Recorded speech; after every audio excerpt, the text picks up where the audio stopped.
Hey guys, welcome back to my channel. But if you're new here, welcome. I'm Dana, and this channel is all about growing your online business. Before we get started, I wanted to quickly mention my free digital product idea list. It's right here, and it will also be linked in the description below, and you can grab that for free. Okay, now on to the super really juicy good stuff. All right, let's go. This video is all about learning how to create a digital product and then selling it in a marketplace that you choose.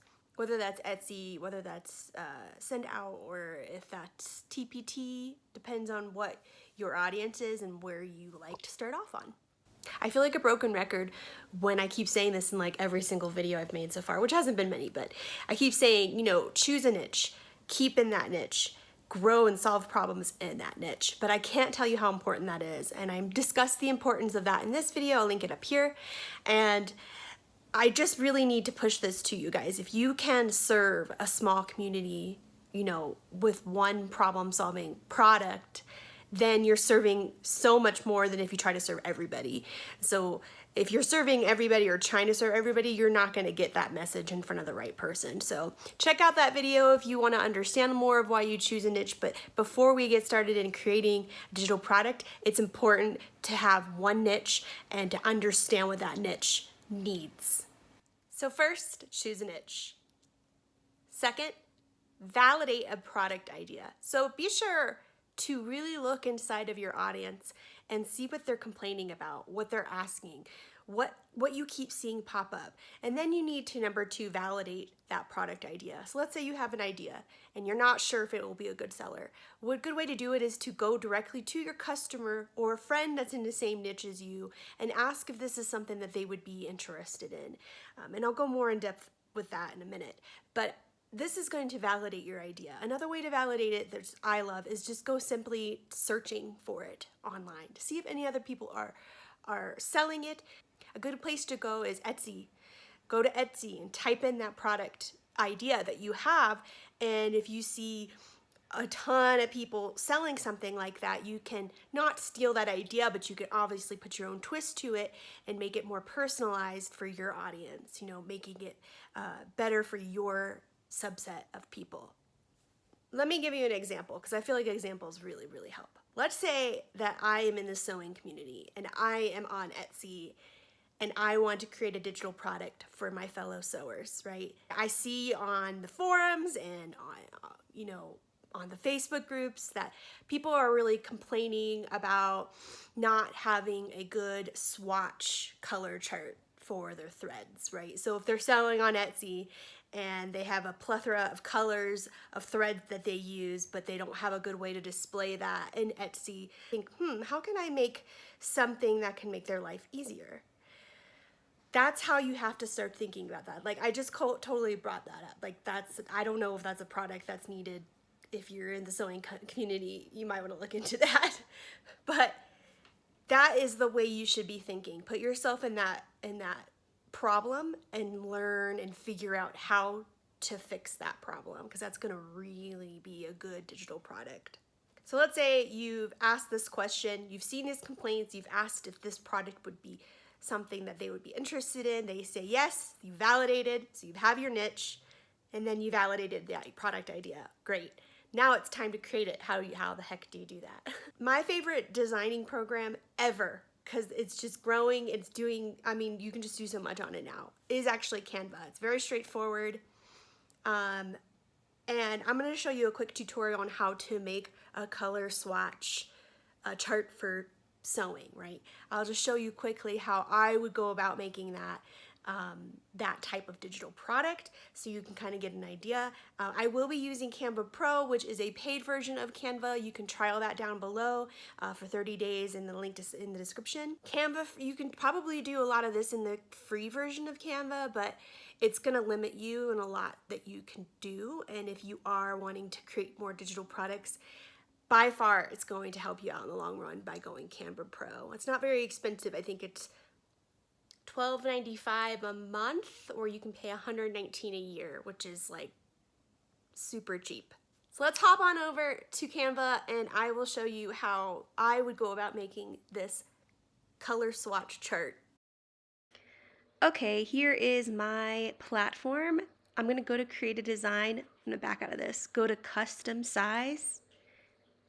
And I like 3000 by 2000 for my pixels. Now, if you're on Etsy, you could do 2000 by 1500 pixels. That's fine. It's going to take you to this blank canvas. And from there, I'm going to head over to my elements, which is over on the far left side. And from there, I'm going to simply type in the word frames. Now, if you are on the free version, you can go over to this filter and select free and apply filters. That way you won't have any issues with the pro account charging you for any frames that are not for free. Okay, so then I'm going to select a frame that would go along with a thread-like look. I like this one, so we're going to select this one. Now I'm going to make it smaller by simply just dragging in on those corners. Is really easy. I like doing this best on a desktop or a laptop. So I'm on a laptop right now. And then you can go and select any color that you choose by going up to that top right next to the word animate. And I'm just going to select the color orange. It's like a burnt orange. And then I'm going to go to text. I'm going to go to add a heading. And then I'm going to simply retype in the word orange. And you can move that element or that text box over wherever you want to around that frame. Change the color of it, and there you go. You have your first swatch. Now, this is a way you can create a color swatch, right? This is just one way.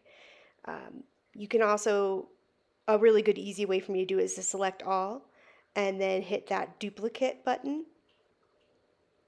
and that will create two for you, and you can change the color of this one by simply selecting the icon again, going back to colors, and selecting a color. Now, if this isn't the right kind of red and you don't have it in your palette, you can go up to new color and adjust that color tone to whatever. Or if you have the hex code, you can simply type that in here and it'll bring the right color up for you. So another cool thing about the frames is that you can bring in your own picture. As you saw, I just uploaded, I just dragged it from my desktop, the picture that I had, and uploaded it just by simply dragging and dropping. And it's taking a bit to upload, but you'll see in a minute that it's going to show up. And so I just duplicated the frames from the last two swatches I've made, and I'm going to show you how you can upload into a frame the picture that you want. So if you wanted to look more thread-like, you could simply add and upload your own images. So here I'm going to select this. Now that it's ready, I'm going to hit it once. It's going to bring it up, and I don't want it to go in that way, so I'm going to turn it horizontally 90 degrees, and then I'm simply going to hover it around the swatch, and as you see, it goes right into that frame. And I'm going to change the color of it, and what's cool is you can adjust the font, adjust the color, adjust everything. So I can't really see this very well. I'm going to make it navy. I'm going to go up here and I'm going to hit uppercase to make all of it uppercase. Make it a little bigger, just to kind of show you what you can do to the fonts. And basically the sky's the limits here. I'm going to make it a bolder and a more thick font, just so you can see it a little bit better. So that's a way you can do that. And you can select all to move it all together, because what I want to do now is I want to add text to the top. So if you're selling this as a template, or if you're selling this as a JPEG or just a picture, you can personalize it to whoever needs it. So your shop name goes here, and then I'm going to duplicate this text box and simply type in something like thread color swatch chart. I don't know, anything you want. And then I want to change this to a prettier font. So I'm going to change it to apricots, which I think is really nice. So obviously you can add a lot more here. Now you can also change the background by going to photos and choosing like any background that you see and simply hovering it over. So you can really make it your own brand and your own colors. So I really love how Canva has made this so easy for you to create a template or just to create an image for your customers as a digital product. So you can simply just go up here and hit download. This looks a lot different in the free version, but I would choose JPEG, and in the Pro you can increase the quality or adjust the size, whatever you need, and then you simply hit download and it's going to be in your downloads, and you can simply upload it to your Etsy shop for that listing. Okay guys, it's been a pleasure, and in my next video I will discuss how to select a niche. Like, I'm going to give you actionable steps on how to select a niche that's good for you, because let me tell you, I've been in a niche where I was not passionate about it, and it was awful. It was awful mentally. It was so much stress. And now that I'm in a niche that I really enjoy, life is like night and day better. So, I hear my dog drinking water. So anyways, I want to help you select a niche so that you can get started on the right foot and not go through all the headache and pains that I did when I started out on a niche that I did not like. So stay tuned for that. It'll be around next week, in the middle of the week, probably Wednesday or Thursday. So definitely hang around, and if you haven't done so already, please hit the subscribe button and that bell notification to let you know when I put out new videos. Okay guys, have a good day. I'll see you next time. Bye.